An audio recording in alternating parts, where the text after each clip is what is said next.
We're here at Cracker Barrel in Weldon, North Carolina. And we're going to go into Heather's favorite restaurant. There's a dog in a car that's been left in a car. Day 2 of our mini vacation. What'd you say?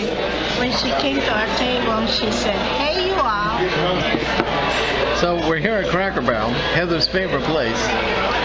Heather ordered the Caesar salad, and I ordered the fried chicken with turnip greens and apple slices. I'm here at Cracker Barrel in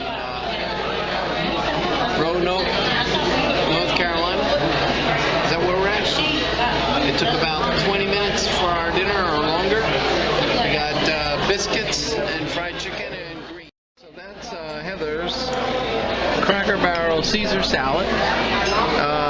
Julia, that's your sliced turkey, and that's my fried. All right, so we're in